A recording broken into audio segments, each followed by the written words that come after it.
জাতীয় স্তরের news anchor Anjana ওম কাশ্যপ খান স্যারকে নিয়ে একটি মন্তব্য করেছেন, যার জেরে খান স্যারের হাজার হাজার লক্ষ লক্ষ ছাত্রের মধ্যে একটি বিরূপ প্রতিক্রিয়ার সৃষ্টি হয়েছে। তারা বিভিন্নভাবে মিম তৈরি করে তাকে ট্রল করছেন, তার কথার জবাব দিচ্ছেন, প্রতিক্রিয়া দিচ্ছেন। খান স্যারও এর জবাব দিয়েছেন। তিনি কী জবাব দিয়েছেন আমি সেই প্রশ্নে যাচ্ছি না, কিন্তু আমি আবার আমার প্রতিক্রিয়া আমি এখানে জানাবো। অঞ্জনা ওম কাশ্যপ বলেছেন যে খান স্যার কিছুই জানেন না, দৌকৌড়ির একজন শিক্ষক। তিনি স্মার্ট বোর্ডে একটা আঁকিবুকি করে তিনি এক্সপ্লেন করেন, তিনি ছাত্রছাত্রীদের মামু বানাচ্ছেন, এরকম একটি মন্তব্য করেছেন। আমি একজন শিক্ষক হিসেবে তাকে এর জবাব দিতে চাই, কেননা আমার আত্মসম্মান বোধ রয়েছে।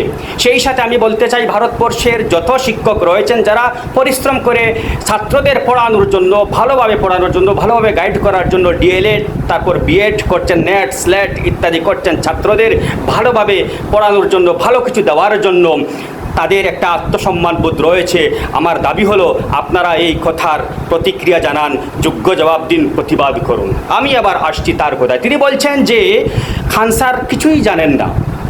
আমি তাকে বলতে চাই, আপনি আসুন না একদিন, একটি ক্লাস করুন। আপনি 40-45 জন ছাত্রের একটি ক্লাসে আপনি ক্লাস করুন, দেখবেন আজকের জেনজি যারা আছে তাদের প্রশ্ন কত তেজ হয়। আপনি আসুন, একটা ক্লাস করুন। আপনি তাদের প্রশ্নে ব্যতিব্যস্ত, বিরক্ত হয়ে যদি না বেরিয়ে গেছেন, তাহলে আমি অঞ্জনা ওম কাশ্যপের প্রতিবাদকারী নই, সমালোচক নই।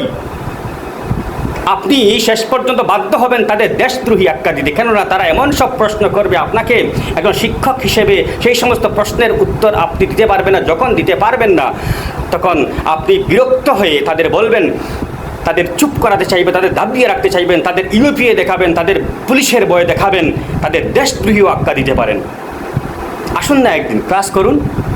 আমি একজন শিক্ষক, আমি বুঝতে পারছি আজকের যে জেনজি, আজকের যে প্রজন্ম, তাদের যে তেজ মস্তিষ্ক রয়েছে, আপনি শিক্ষক হিসেবে আপনার মস্তিষ্ক যখন তাদের থেকে 10 কদম বেশি না হবে, ততক্ষণ আপনি তাদের আনসার দিতে পারবেন না। তারা কি প্রশ্ন করবে জানেন? তারা প্রশ্ন করবে যে জাতীয় স্তরের একজন নিউজ অ্যাঙ্কার বিদ্যুৎ সমস্যা, তারপর নিত্য প্রয়োজনীয় দ্রব্য সামগ্রীর আকাশ ছোঁয়া মূল্য, এসব সমস্যার প্রশ্ন না করে যদি খান স্যারের বিরুদ্ধে কথা বলে, তাহলে বলুন তো আমার বয়স কত? ঠিক এরকম প্রশ্ন করবে। তখন আপনি তাদের জবাব দিতে পারবেন না।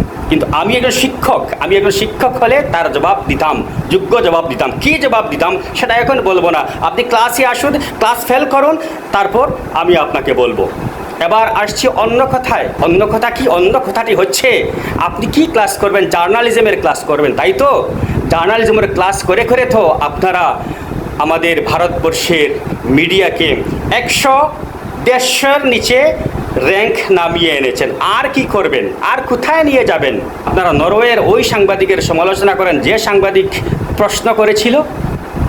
তাই বলি, এরকম পাঙ্গা নেবেন না, এরকম চ্যালেঞ্জের মোকাবিলা গ্রহণ করবেন না। যে চ্যালেঞ্জের মোকাবিলা করলে একটি ক্লাসে ঢুকে ছাত্রছাত্রীদের প্রশ্ন শুনে ছাত্রছাত্রীদের দেশদ্রোহী আখ্যা দেওয়া যায়। হ্যাঁ, আমি ঠিক বলছি। আপনি যখন কোনো ক্লাসে যাবেন, আরে আপনারা শীতাতপ নিয়ন্ত্রিত স্টুডিওতে বসে 140 কোটি মানুষের প্রশ্ন শুনতে পারছেন না। আপনি আসুন, গ্রাউন্ড রিয়েলিটি জানুন। আপনি গ্রাউন্ডে আসুন, গ্রাউন্ড জিরোয় আসুন।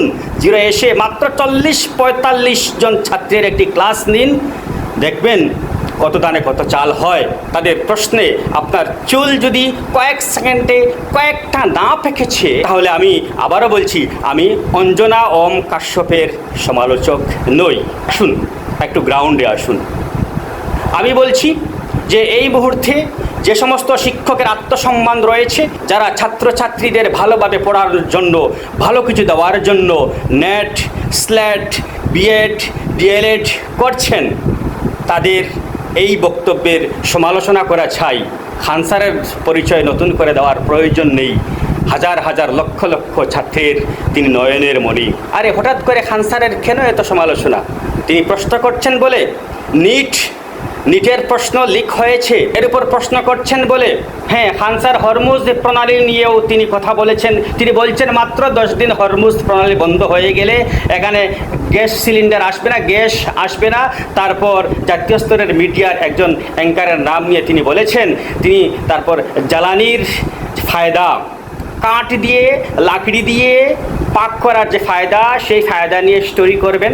সেই স্টোরির হেডলাইন পর্যন্ত খান স্যার নির্ধারণ করে দিয়েছিলেন, বলে দিয়েছিলেন। যার কারণে তার বিরুদ্ধে এরকম সমালোচনা হচ্ছে যে ভাই তুমি শিক্ষক হয়ে থাকো, কেন তুমি অ্যাঙ্কারিংয়ের কাজে আসছো, আমাদের এখানে কেন এসে বাগড়া দিচ্ছ, আমাদের কি চাকরি খাবে ভাই?